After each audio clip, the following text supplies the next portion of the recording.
Salut à tous, bienvenue sur ma chaîne. Aujourd'hui, nouvelle vidéo à Yokohama. Vous pouvez voir derrière moi une magnifique ancienne maison et c'est de ça qu'on va parler aujourd'hui. Mais avant toute chose, il faut que vous sachiez qu'en fait, j'avais déjà tourné à Yokohama en octobre et en re-regardant les rushs pour faire le montage, je me suis dit, quelle est la valeur ajoutée si je poste ces rushs en tant que vidéo? La réponse est... c'est nul. En fait, c'était juste moi qui me baladais, qui mangeais des trucs, donc c'était vraiment ta sœur qui te fait un PowerPoint de ses vacances, quoi. Donc j'ai décidé de revenir à Yokohama, d'utiliser les précédents rushs et d'en créer de nouveaux. Donc sachez que j'aime l'histoire, j'aime l'interculturalité. J'ai décidé de faire un autre vlog, mais un peu en mode documentaire, genre un vlogumentaire. En ce moment, on est en février 2025. Soyez pas surpris si le temps n'est pas le même, la température n'est pas la même, mes vêtements ne sont pas les mêmes. Aujourd'hui, on va principalement se concentrer sur l'histoire du port de Yokohama et les relations qu'ils avaient avec les Européens. Normalement, dans une partie 2, ce sera avec le Chinatown.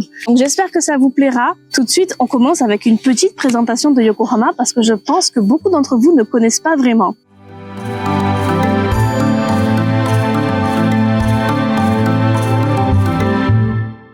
Yokohama est la capitale de la préfecture de Kanagawa qui se trouve à l'ouest de Tokyo. C'est la deuxième plus grande ville du Japon en termes de population et de superficie. On compte 3,7 millions d'habitants en 2023. Yokohama est aussi l'une des premières villes à s'ouvrir au commerce après l'Occident, après la ville de Kobe, et est maintenant l'un des plus grands ports du Japon. Et petite info rigolote, Yokohama est jumelée avec Lyon depuis le 7 avril 1959. La ville a beaucoup de points d'intérêt. Elle est notamment connue pour son musée des cup noodles, son musée du ramen ou encore sa parade Pokémon. Mais ce qui nous intéresse aujourd'hui, c'est de se plonger dans son histoire. Alors, comme j'ai travaillé toute la nuit et qu'il est 11h, j'ai faim! Et le premier truc que je vais faire, c'est goûter des yeke ramen. C'est pas tout le monde qui aime, mais j'en ai jamais mangé, donc là je suis à la recherche d'une boutique de ramen et on va voir si j'arrive à trouver ça.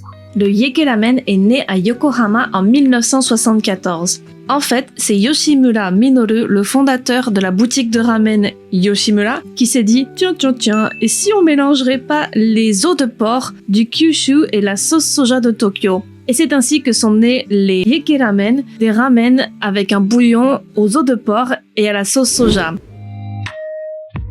J'ai commandé le ramen spécial. Hi. Arigatou gozaimasu. Bon appétit tout le monde. Ah, c'est un œuf de taille là. Je me disais, qu'est-ce que c'est que cette boulette? Pourquoi il y a une boulette dans mon ramen? Ouais, c'est bon, le bouillon il est bien dense.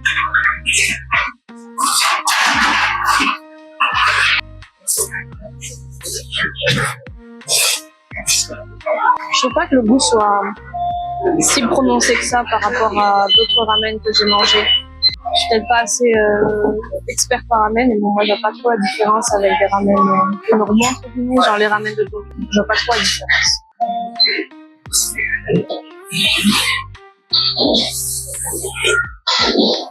Donc ça m'arrive pas. Je vais vous donner un petit tips que je savais pas quand je suis arrivée au Japon et que je suis passée un peu pour une idiote.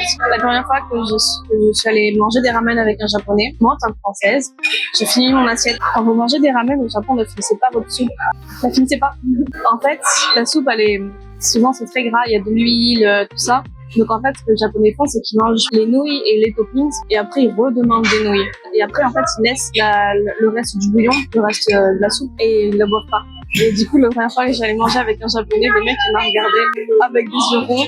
Je dis mais tu bois la soupe? Il faut pas. Il m'a expliqué, il m'a dit non, tu bois pas la soupe. Il m'a dit tu vas avoir une attaque cardiaque avec tout le sel qu'il y a dedans. Ça va te boucher les artères. Je vois plus de super japonais, mais au final, j'en laisse. Une fois le ventre bien rempli, je me dirige vers le port de Yokohama. Yokohama était à l'origine un petit village de pêcheurs, mais tout changea en 1853-1854 quand le commodore Matthew Perry arrive au sud de Yokohama avec une flotte américaine et ordonne l'ouverture du pays au commerce. Les Japonais étaient en infériorité technologique, on ne se bat pas avec une flotte armée de canons avec des sabres, hein, et ils furent dans l'obligation de signer le Harris Treaty ou le traité de Harris en 1858, et donc les étrangers furent autorisés à résider et à commercer à Yokohama.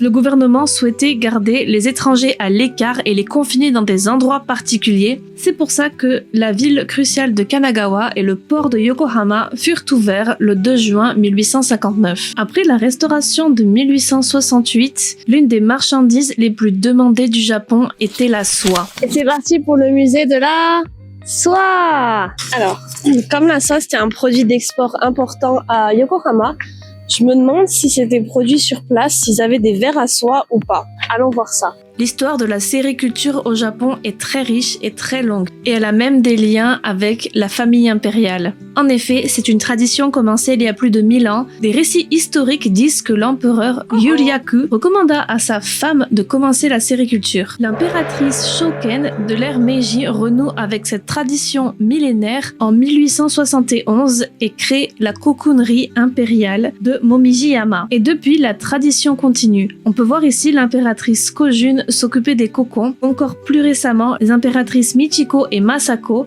s'occupaient des cocons dans la cocoonerie impériale. Je suis sortie du musée de la soie, c'était super intéressant. Et du coup, pour répondre à ma question tout à l'heure, non, la soie n'était pas produite à Yokohama, elle était acheminée depuis d'autres villes du Japon. Je savais plus ou moins, mais je m'étais pas rendu compte à quel point la soie est une partie importante du Japon, à tel point que c'est l'un des devoirs des différentes impératrices du Japon, en fait, de prendre part à la culture de la soie au Japon. C'est drôle de se dire que je suis dans l'endroit où la soie japonaise s'est un peu faite connue au monde de par l'exportation au 19e siècle, au 18 et 19e siècle. Bien sûr, pour réguler tout ce commerce avec l'étranger, des douanes furent créées et c'est ce que je m'apprête à visiter maintenant, le musée des douanes de Yokohama. Je suis arrivée au musée des douanes de Yokohama et je voulais vous montrer un truc. Vous savez que le Japon adore les mascottes? Ça là, c'est la mascotte du musée des douanes de Yokohama et il y a une statue là-bas. On va aller la voir ensemble. J'imagine que le C c'est pour customs ou douane en anglais. Wow, ça vous donne pas envie de payer des taxes comme il est tout mignon là? Oh, une petite TVA.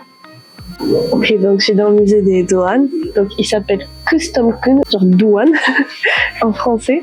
Il est né le 28 novembre. Il fait 1m80. Je rigole pas, il a une fiche, il s'appelle 1m80, Custom-kun.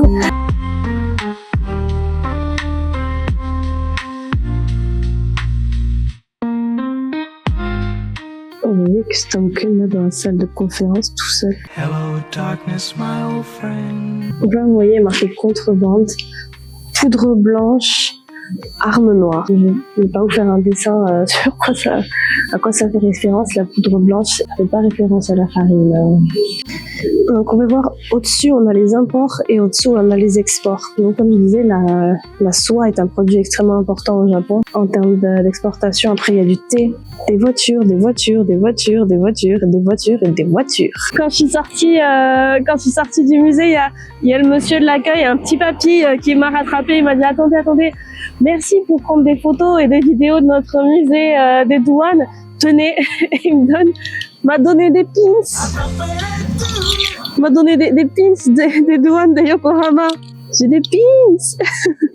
Et en parlant des douanes et du développement du commerce, à la fin du 19e siècle, le gouvernement construit de nouvelles infrastructures près du port. En 1899 commence la construction d'un nouvel entrepôt, l'entrepôt de briques rouges, Yokohama Akarenga Shoko, qui veut littéralement dire l'entrepôt de briques rouges. Donc là, dans le vlog partie février, je suis retournée à l'entrepôt des briques rouges pour filmer, pour prendre d'autres images. Et en fait, il y a une espèce de festival d'hiver et du coup, ils ont mis un autre bâtiment. Je crois que c'est une patinoire. Du coup, ça va être chaud pour reprendre des images intéressantes parce que du coup, il y a un nouveau bâtiment en plein milieu. Là, derrière moi, littéralement, les gens sont en train de construire une patinoire. Je crois que c'est juste un festival de la fraise parce que c'est le Japon et qu'au Japon, des fois, il y a des festivals de la fraise. Ce sont des choses qui arrivent ici. Bien que la construction originelle date de 1905, les bâtiments actuels datent de 1911 et 1913. Ces bâtiments furent originellement créés pour les douanes, mais maintenant ils servent pour le shopping et les événements. Voilà, donc derrière moi, c'est le bâtiment numéro 2, c'est celui qui a été construit plus tard et qui maintenant abrite plein de magasins, de trucs, de stands de nourriture, de restaurants. Ouais, derrière moi, c'est le bâtiment numéro 1 qui servait d'entrepôt des douanes à l'époque et qui maintenant sert d'un grand espace de réception. Vous pouvez le louer si vous avez un événement, par exemple un mariage. Hop. En tout cas, rentrons dans les briques rouges. A few moments later. Eh bien, c'est fermé, donc ne rentrons pas dans l'entrepôt de briques rouges. Vous voyez, au final, ça sert. Comme quoi, j'ai tourné des trucs en octobre, ça va me servir.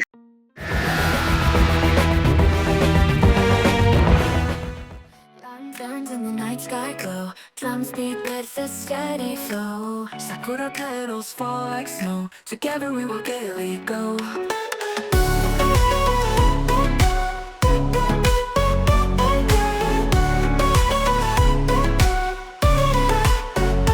Dancing in the streets all day. Fireworks light up. こんにちは。先生とバーターゴフレットのディーゼルナッツチョコの一つお願いします。On va trouver un banc. Je vais voir si on peut essayer de se poser. En fait, ce qui m'a fait décider, c'est le noisette chocolat. Parce que le Nutella, il y en a pas vraiment ici, tu vois. Donc, noisette chocolat. Je m'attendais à une gaufrette croustillante, parce que gaufrette. Et en fait, c'est tout mou. C'est tout mou. Bon, allons-y.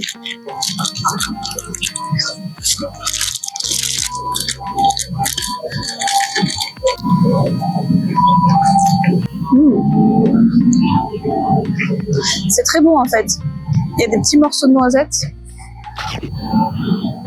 Il y a du beurre. Ah, c'est très japonais ça, mettre du beurre un peu partout. Je sais pas si vous voyez là. Il y a du chocolat et vous voyez ça là. C'est du beurre. Il y a plus au Japon pour mettre du beurre avec du Nutella. Ouais, le beurre c'était peut-être pas la peine.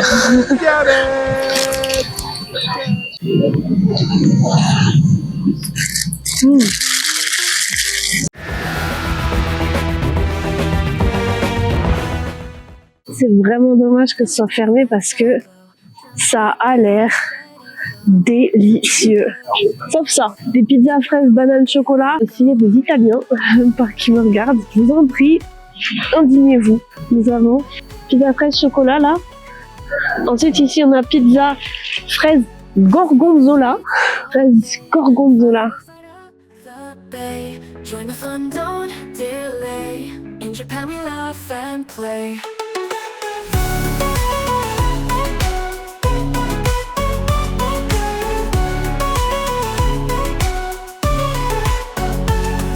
Avec ce développement fulgurant de l'industrie au XXe siècle, de riches familles étrangères choisissent de commercer et même de s'installer à Yokohama. On peut encore voir tout de même beaucoup de ces bâtiments historiques, et notamment dans le quartier réservé aux étrangers à l'époque. Au départ, les étrangers étaient confinés par le shogun dans le Kannai, un endroit qui se trouve à l'emplacement du stade de baseball actuel. Le quartier deviendra le quartier administratif et commercial qui s'éteindra avec le temps, et de riches commerciaux commencent à construire au sud en face du port. Les anglophones appelleront ce quartier le Bluff, et c'est là où je me trouve actuellement. Voilà, donc on se retrouve avec la maison que je vous ai présentée, où j'ai fait mon intro. Donc on va aller la visiter et voir à l'intérieur. Ces maisons qu'il est encore possible de visiter à Yokohama nous plongent dans l'élégance d'un autre temps.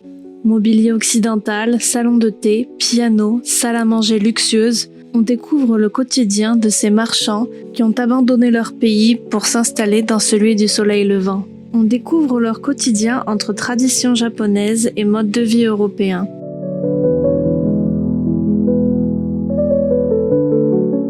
Ce genre de bibelots comme ça, on dirait des trucs qu'avait mon arrière-grand-mère dans sa maison. Genre ce genre de lampe et tout. Je sais pas si vous avez les mêmes arrière-grands-parents que moi, si vos grands-parents ont des trucs comme ça là. Mais on dirait vraiment, j'ai l'impression d'être chez mon arrière-grand-mère en fait. Donc là je suis à Yamate numéro 283. Je ne sais pas de qui c'était la maison, mais du coup c'est encore une maison de style occidental. Dans celle-ci il y a beaucoup de vieux objets traditionnels comme par exemple ceci, un gramophone. Et moi un truc que j'adore, c'est les porcelaines. Parce qu'en fait, dans l'histoire du Japon, sachez que les Néerlandais, donc les Hollandais, étaient très bien accueillis au Japon. Et donc, ils ont apporté de la porcelaine. Donc, le Japon a fait de la porcelaine en mode néerlandaise. Et donc là, vous avez de la porcelaine de Yokohama qui ressemble énormément à de la porcelaine néerlandaise. Ah ben voilà, la singère. Ma mère, elle a la même. Ça m'a pas l'air très historique, ça là. Je me suis fait me dire excuse me, on n'a pas le droit de filmer. Du coup, oups. Donc désolé, on va essayer de voir la suite. Là, je suis dans la maison Ellisman. Donc c'est un homme qui s'est marié à une japonaise, je crois. Donc c'est Monsieur Ellisman, un Suisse. Donc c'est pareil, c'est encore un vieux bâtiment de Yokohama. C'est super intéressant ça. Ça c'est une armoire à médicaments apparemment, pour mettre les médicaments. Oh, il y a une exposition d'art en ce moment, donc il y a des trucs sympas. Il y a de la céramique.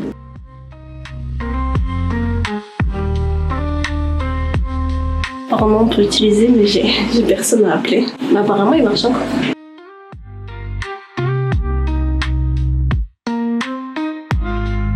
En me promenant, je tombe par hasard sur ce café dans un bâtiment historique. Malheureusement, je venais juste de manger, donc je n'ai pas pu goûter leur gâteau. La prochaine fois que je viens à Yokohama, je serai sûre d'y faire un passage. Vous voyez, je suis à Yamate, donc dans le quartier des résidences étrangères. Et même si c'est pas des maisons anciennes, on sent quand même vachement l'influence étrangère dans la construction des maisons de ce quartier. Le Berwick Hall, l'ancienne ambassade britannique ou les ruines du consulat de France nous rappellent que Yokohama a été un carrefour diplomatique majeur. Voilà, donc nous voilà au Berwick Hall, qui est donc une demeure un peu de style espagnol, construite par Monsieur Berwick. Donc je sais pas si on va filmer à l'intérieur, j'ai demandé, mais moi je voulais vraiment vous montrer ça parce que je la trouve très très cool. Vous allez peut-être pas m'entendre à cause du vent et j'ai un peu le nez bouché parce que je rappelle, j'ai la crève. Ici, c'est l'ancien consulat de France. Donc là, c'est ce qui reste. Mais du coup, à la base, quand ça a été construit, c'était le consulat de France.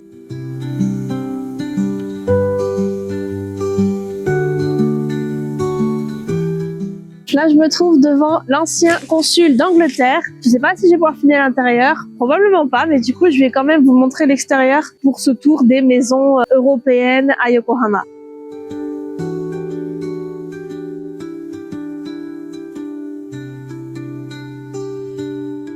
Interdit de filmer, donc je vous laisse ici. Du coup, au final, c'est pas plus mal que ce soit interdit de filmer parce que ça vous force à venir et à visiter par vous-même. Maintenant, donc, on va se diriger vers le jardin des roses qui est juste à côté. C'est pas la saison, donc il y aura pas de roses, mais il y a déjà plein de fleurs. Même les jardins alentours, comme les jardins italiens ou le jardin des roses, sont inspirés de l'art paysager occidental. Je suis au jardin italien Yamate. Donc c'était à l'époque le consul d'Italie qui a été repris par un diplomate japonais et du coup qui a gardé le jardin tel quel.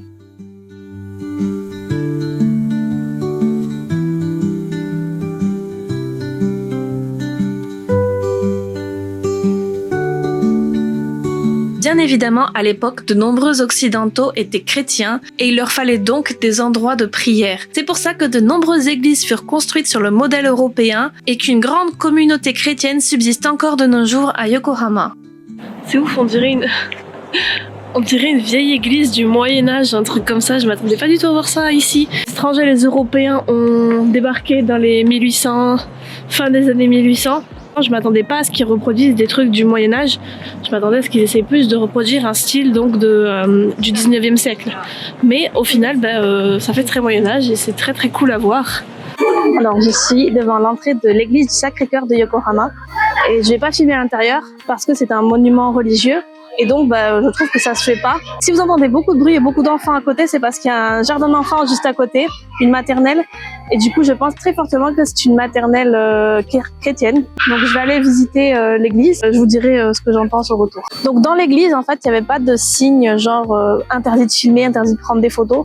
Donc, je pense que j'aurais pu le faire, mais il y avait des gens qui étaient en train de se recueillir dedans. Ça ressemble vraiment trait pour trait à une église européenne.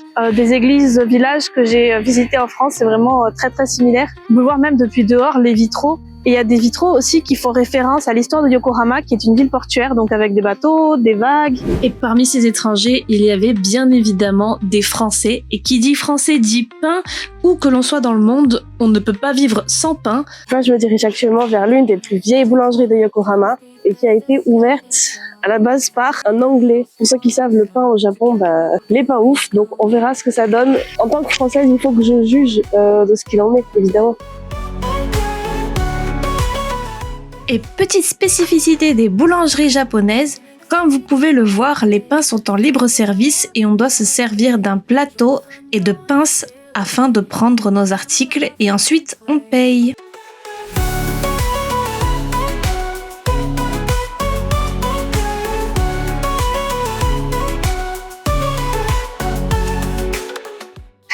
Ouais, c'était galère de filmer, de prendre du pain, j'ai que 2 mains.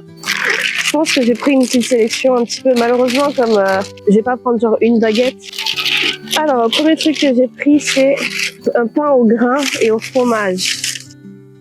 Même critique que sur tous les pains au Japon, en fait, si vous voulez, là c'est un peu dur, ça va, mais en fait, leurs pains sont très mous. Si vous voulez, en fait, ils les mettent dans des sacs plastiques directs, ou alors ils font en sorte à la cuisson de rajouter de l'eau dans le four pour vraiment que ce soit mou, parce que les Japonais n'aiment pas trop ce qui est dur.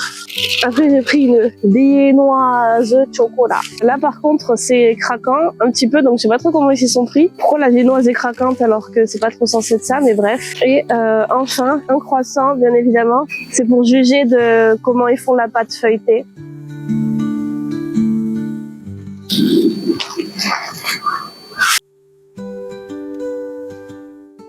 Le pain au grain est vraiment très bon, il a vraiment très bon goût. C'est super cool parce que du coup, on n'est pas habitué à ce genre de goût au Japon. Il y a des noix. Le fromage est du camembert de mauvaise qualité. Mais ouais, très très bon. Le croissant.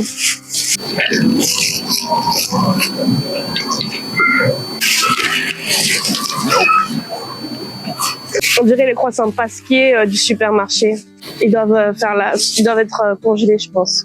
Vous voyez, l'intérieur là, ça s'effrite pas. Ouais, c'est.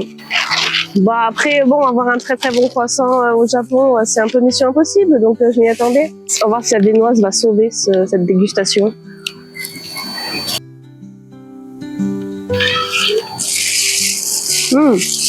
La viennoise est bonne, elle est pas trop sucrée, elle est croustillante à l'extérieur, moelleuse à l'intérieur, avec des bonnes pépites de chocolat, donc la viennoise, c'est bon. J'ai envie de dire, ça a beau être la meilleure boulangerie et l'une des plus vieilles de Yokohama, ça reste quand même une boulangerie fondée par un Anglais. Un Français, il aurait fait mieux. Je déconne, on voit très très bien la différence avec le pain en France. Donc t'as la qualité des ingrédients, la qualité des farines, t'as l'humidité, t'as plein de trucs qui rentrent en compte. Compte tenu de tout ça, cette boulangerie, au niveau des choix et au niveau du goût de ce que j'ai pris, je pense que c'est une des meilleures boulangeries auxquelles j'ai été au Japon. Donc je vous conseille vivement d'y aller. En conclusion, Yokohama est une ville riche, pleine d'histoires, pleine de choses à voir et de paysages incroyables. Je vous conseille vivement d'y faire un tour lors de vos voyages et de vous éloigner de la métropole surpeuplée. En tout cas, moi, j'ai hâte d'y retourner et de me replonger une fois de plus dans cette ville historique du Japon. Du coup, j'ai décidé de faire mon intro avec Custom Kun, avec les douanes de Yokohama. Voilà, donc merci à tous d'avoir regardé cette vidéo. Je me suis vraiment beaucoup amusée à la faire. Dites-moi si ce format de vlogumentaire vous plaît, si vous en voulez plus. Dites-le moi en commentaire. N'hésitez pas à liker la vidéo et à commenter, ça me donne du soutien, ça me donne de la force pour en faire plus. Et ça me fait connaître auprès d'autres gens pour que, comme ça, on soit une communauté, ramener des gens. On se retrouve, j'espère, très vite pour une prochaine vidéo. Salut à tous!